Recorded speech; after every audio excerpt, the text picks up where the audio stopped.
Hello, everyone. Welcome back to another of our podcast series on leadership perspectives from the field. And today I'm very happy to be joined by Hartmut Steulten. So, Hartmut, would you like to introduce yourself?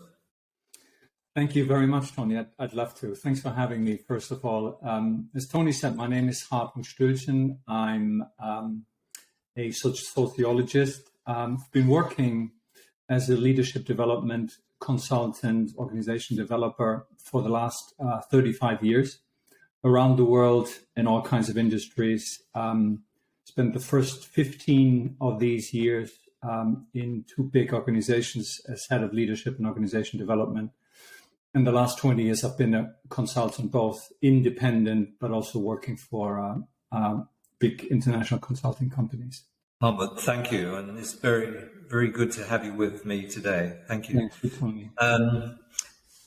I'm particularly interested in your view on leadership before we get into the three questions. So how would you, from your perspective, would describe what is leadership? That's a very good question. I think there are about 2,000 books in English published every year on what leadership is. I think there's no such thing as leadership, actually. Because if you think about leadership is, if you look at the word, it's a noun. It's like pen. Right? So it sort of suggests that there's a thing there, that some of us are leaders and others are followers. Lots of books about what leaders do and what followers do and how you create followers and all of this kind of stuff.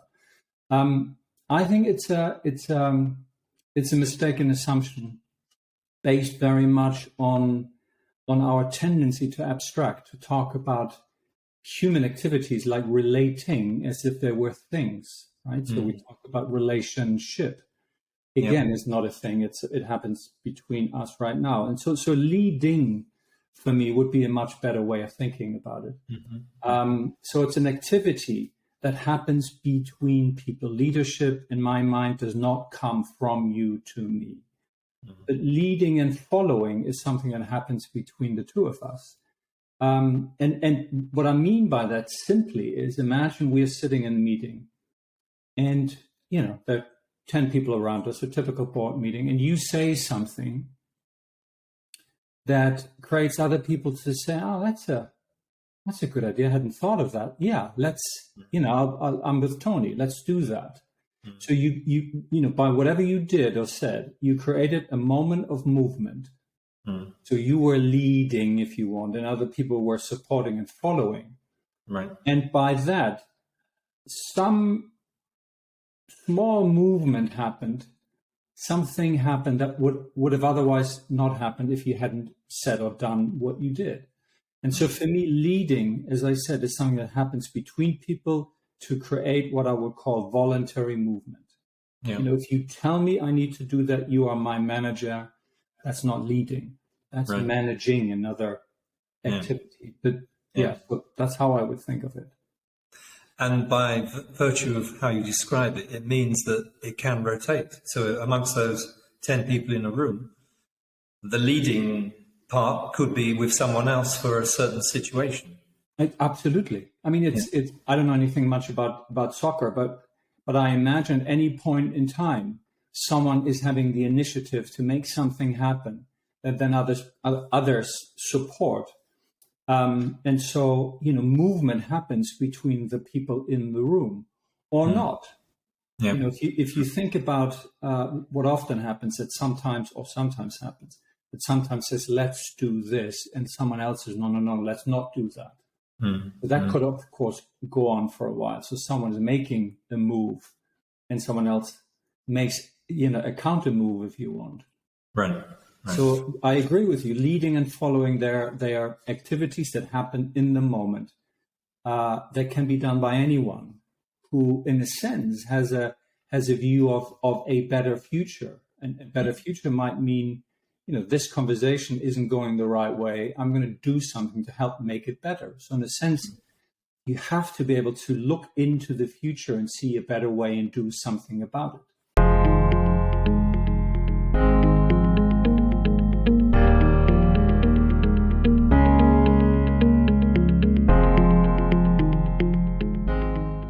Thank you for that perspective, and I think it is very helpful in terms of the three questions. In the context or the lens that you provided, when you yourself have been in a leadership or leading position, perhaps going back to the time when you were working in organizations, was there a situation where you personally had to demonstrate leadership in order to create movement, which could have actually been a significant milestone or a breakthrough in terms of what the impact it had, and also on your own personal development? Yeah. Of course, there are many moments in which I might have done or said something that created something that maybe not necessarily everyone liked, and so I'm thinking of one example that was very small in a sense, but very significant to me. It was about, I don't know, 15 years ago. I was partner in a big one of the big consulting companies, and I had just joined, and I had it. I was responsible for Europe, and I had a team of consultants and associates. And so this was on, I don't know, my second day. Someone, on Tuesday, someone was talking about the Saturday call. One of my colleagues was talking about a Saturday call, and I said, "What's the Saturday call?" And he said, "Oh, you don't know that. Every Saturday, we all get on a call with our headquarters, which was on the West Coast in the U.S. Every Saturday, sort of our afternoon time, about 3-4 p.m. in Europe, for an hour to talk about the week's business." Okay. And I said, "Are you serious? I mean, every Saturday?" And people say, "Yeah, I'm with my children in the playground. I have my thing, my earphones, and that's been going on for years." So I called my boss and I said, "You just heard about this Saturday call. Yeah, I mean, we've been doing it for years, and you and all of your people are expected to join." And I said, "Okay." And then I thought about it and I immediately knew that was A, unethical, B, illegal, and C, made no sense at all. I mean, to screw up people's weekend. Yeah. For the people on the West Coast, it was maybe fine because they had their coffee at 9:00, but for us, it wasn't. So for a number of days, I thought about it, what to do. And then I called my boss again and I said, "I just want to let you know that I've told everyone that there will be no Saturday calls for us anymore. No one will join." Okay. And I thought, I had really worried about it because I thought, I've just joined. I've left a really good job to come here. This seems to be such a integral part of their culture, and now I say after 2 days it's not happening. Mm-hmm. But I thought, I can't stand in front of my people and have them do this. Mm. And that was it. That was the last I heard. None of us ever joined. Mm-hmm. All of my people were super, super happy. My boss never ever mentioned it again. And so they kept going, the Americans, but we didn't. Okay. And so that it did feel like a really significant move I was making. Although it was a very small decision. In hindsight, it feels completely ridiculous that I had worried about. But so that was something that Sumatra Ghoshal always talked from London Business School. He always talked about leading is about doing something that makes something happen that wouldn't have otherwise happened. Right. So if I hadn't said anything, we would have had this call for another few years. Mm. A couple of things kind of spring to my mind also is courage and risk-taking and challenging the status quo. Mm-hmm. And all those elements seem to be there because day 2 of a new job is a bit risky to kind of stick your neck out. It felt that way, but now talking about it, of course, you think, really, I mean, if they had fired me because of that, that would have been the wrong place anyway. Yeah. But at the time, it did feel slightly scary. although it didn't feel courageous, anything like that. It just felt a sensible thing to do. I mean, it felt completely ridiculous to me to have these calls every Saturday afternoon. Yeah. To have my people, disrupt their private lives when we already worked, 12, 13, 14 hours a day anyway. Yeah. Yeah. Good. Thank you.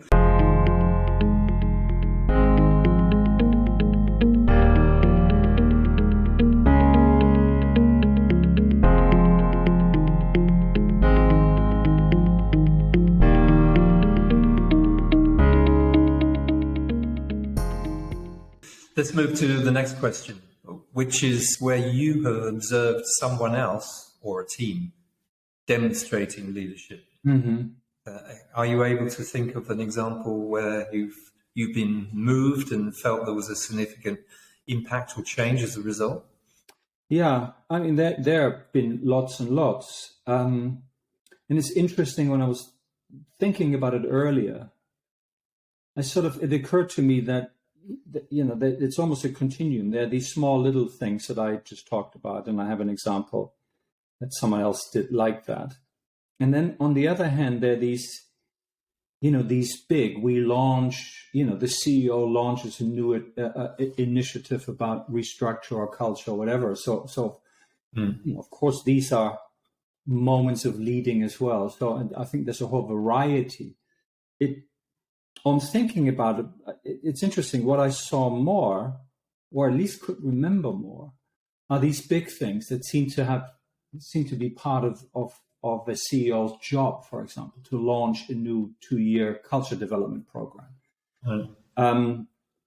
But I'm thinking of two very specific examples of where people created voluntary movement, I think, by doing something that people usually hadn't done there. Mm-hmm. So the first one is a board meeting of one of the biggest German companies, and the CEO, very powerful, very charismatic, famous guys in the media all of the time. He said, and I don't know why we talked about this, the role of the board, and he said, as a CEO, I like to be unpredictable. That's a really good thing. Mm-hmm. And then I looked around, and it looked like people were frowning and disagreeing with him. And then it was quiet for a while. And then someone said, with all due respect, I think being unpredictable as a CEO is a really bad thing. Mm-hmm. He was like, very clearly not used to someone disagreeing with him. Right. But he did listen to it, and then the person explained why he thought unpredictability was a bad thing for a CEO, and it turned into an interesting dialogue about, at the end of which the CEO realized that what he meant wasn't unpredictable; it meant creative.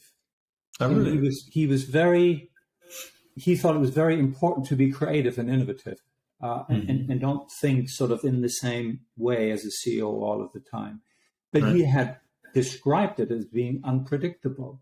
Right. And so if that other board member hadn't said anything, I mean, I would have said something, but if he hadn't said anything and no one would have said something, then, there would have been a significant learning that yes. The CEO had. Wouldn't have happened. Yes. So that was one example. On the other side of the continuum, the really big move happened right at the beginning of COVID.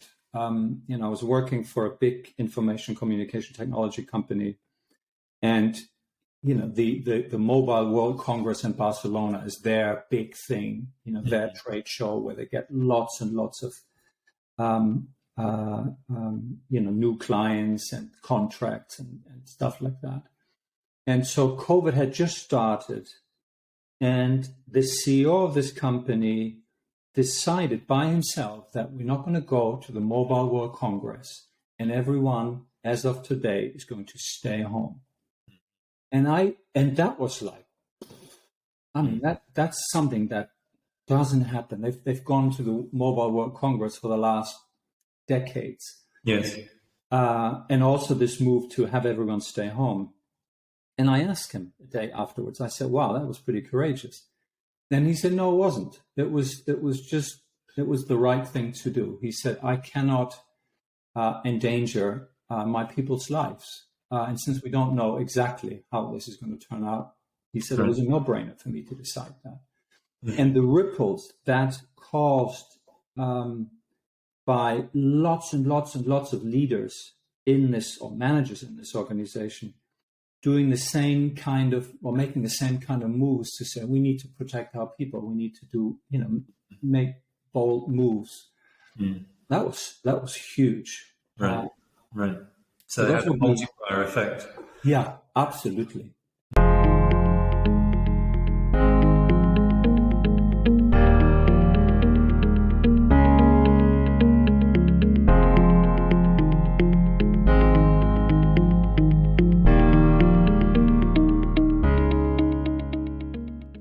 You've had a lot of experience working, as you said, globally with a lot of organizations. And I'm sure you've had lots of different insights along your way in leadership.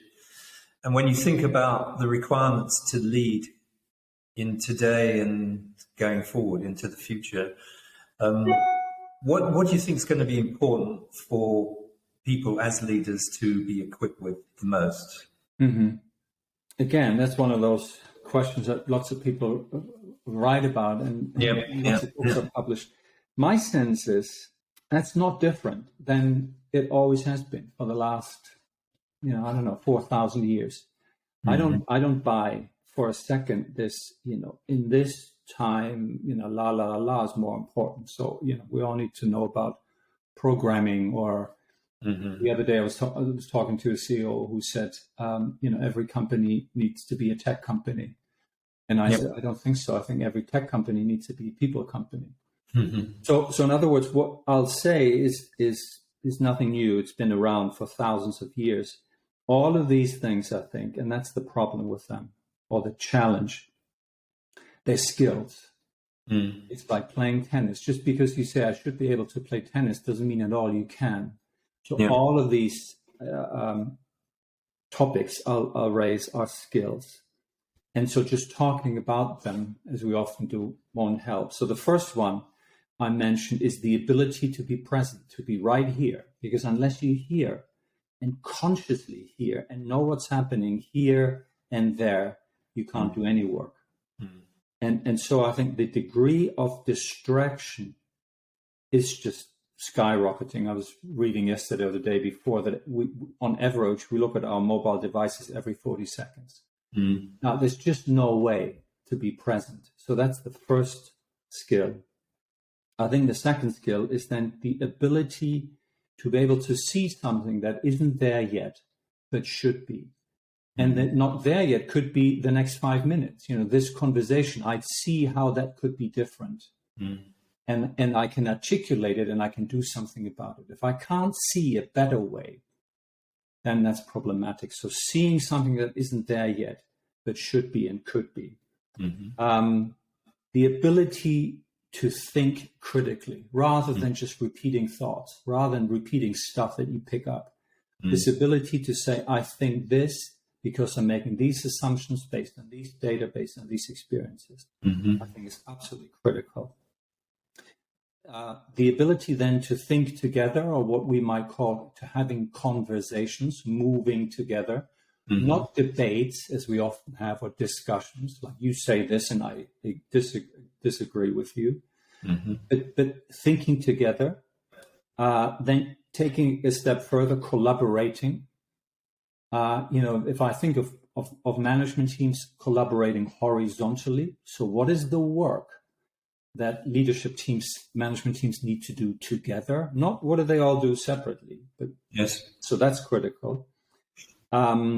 Taking wise and ethical decisions for the overall good. So the ability to see the whole, to consider all stakeholders and take wise decisions that aren't based on vested interest, personal interest, biases, prejudices.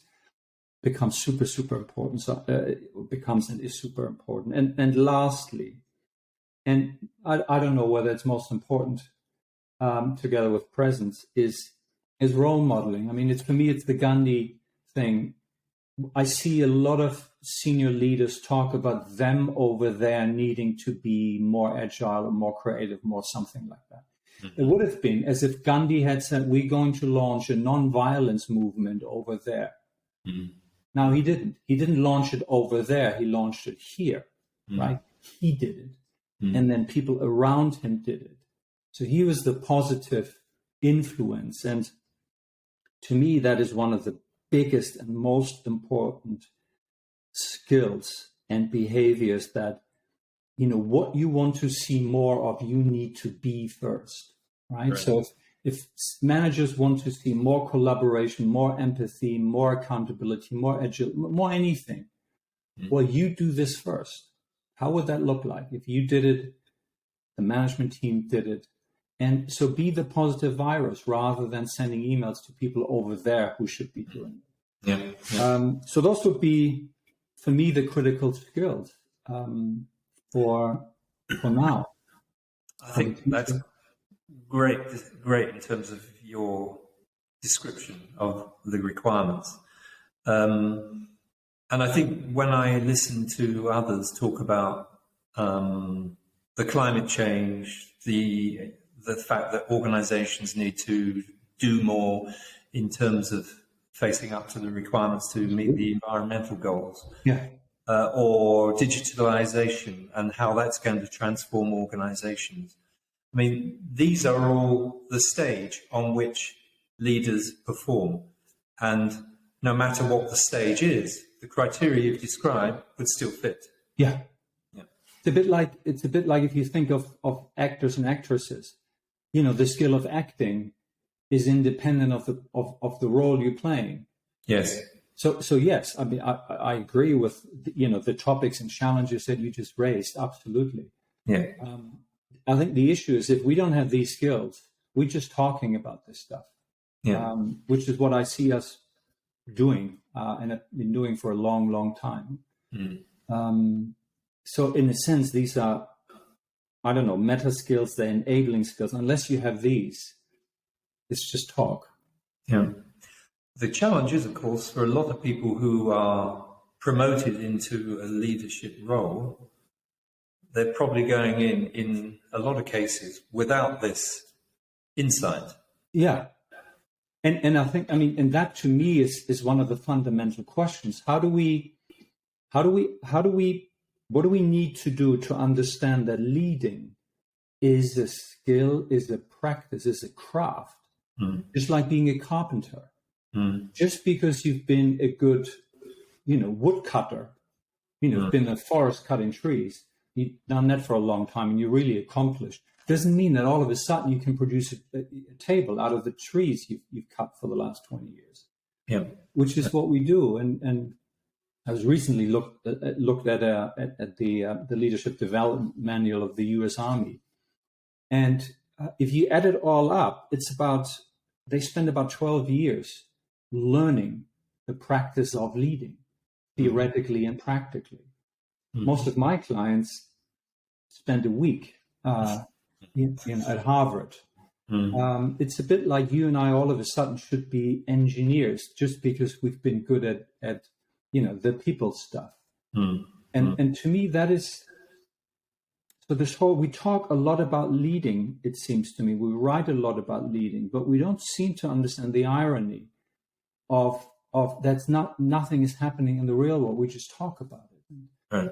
And sometimes I do wonder whether there's almost a correlation between the amount of us talking about it and the little we actually do. It seems that we think the talking by itself helps it getting better, but it doesn't. Unless you practice juggling, you won't get better at juggling. True. Great stuff. Really, I appreciate you talking to you, Hartmut. So Hartmut Steulten, thank you very much for your time today. Thank you. Bye-bye.